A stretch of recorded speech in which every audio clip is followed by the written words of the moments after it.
ही जी हळद बघताना तुम्ही ती मी घरच्या घरी बनवलेली हळद आहे. जमीन आसमानाचा फरक दिसतोय की नाही विकतच्या हळदीमध्ये आणि घरच्या हळदीमध्ये. कसा डार्क असा कलर दिसतोय बघा. विकतची हळद आपल्याला फेंट फेंट सुद्धा दिसते कारण केमिकलचा वापर करून सुद्धा या हळदी बनवलेल्या असतात. तर घरच्या घरीच हळद कशी बनवायची? सर्वात आधी तर शरीराची सूज कमी करण्यासाठी सुद्धा ही हळद मदत करते. सांधेदुखी, गुडघेदुखी किंवा अंगदुखी असेल तर हळदीचा नियमित वापर आपल्याला फायदेशीर ठरतो. हळदीमुळे आपली रोग प्रतिकारक शक्ती वाढते, म्हणून सर्दी, खोकला किंवा वारंवार आजारी पडण्याचं प्रमाण सुद्धा कमी होतं. आता माझ्याकडे थोडेफारच हळकुंडे होते, तेच मी घेतलेले आहेत आणि मला खरं तर ही खाण्यासाठी आणि चेहऱ्यासाठी हळद बनवायची होती, म्हणून मी हे हळकुंडे गरम पाण्यामध्ये भिजवून घेतले. रात्रभर आपल्याला उकळत्या पाण्यामध्ये हळकुंडे भिजवून घ्यायचे आहेत आणि सकाळ उठल्यानंतर हे असे काही हळकुंडे फुगलेले असतात. एकदम ताजा फ्रेश हळदीसारखे दिसायला सुरुवात होतात. आता त्याचं निघालेलं जे पाणी आहे ते टाकून द्यायचं नाही, तर ते झाडांना द्यायचं. ह्याचे फायदे झाडांना सुद्धा खूप होतात. आता ही हळद जी आहे ती आपल्याला वरवंट्याच्या किंवा ठोंब्याच्या सहाय्याने चेचून घ्यायची आहे, जेणेकरून जेव्हा आपण दळेल तेव्हा जास्त त्रास होणार नाही. घरच्या घरी किंवा बाहेर जाऊन सुद्धा ही आपण हळद दळून आणू शकतो.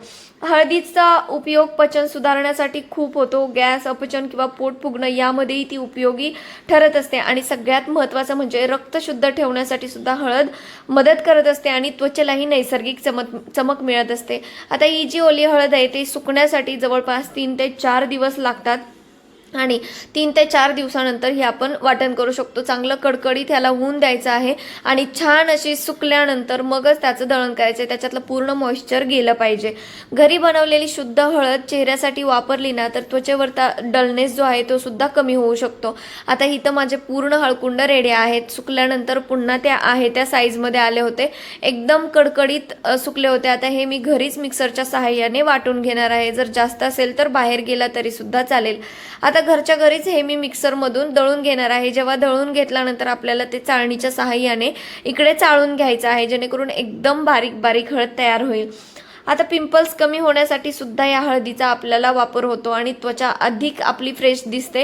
हे जर दुधामध्ये घालून तुम्ही प्यायला तर हळदीमध्ये अँटीबॅक्टेरियल आणि अँटीऑक्सिडंट असे गुणधर्म असतात. त्याच्यामुळे त्वचेची सूज, लालसरपणा आणि छोटे डाग कमी करण्यासाठी सुद्धा हळद मदत करत असते. आता चेहऱ्यावरती लावायची म्हटलं तर ती बेसनमध्ये किंवा कॉफीमध्ये आपण मिक्स करून सुद्धा चेहऱ्यावरती लावू शकतो. त्याच्यामुळे त्वचा अगदी फ्रेश दिसते.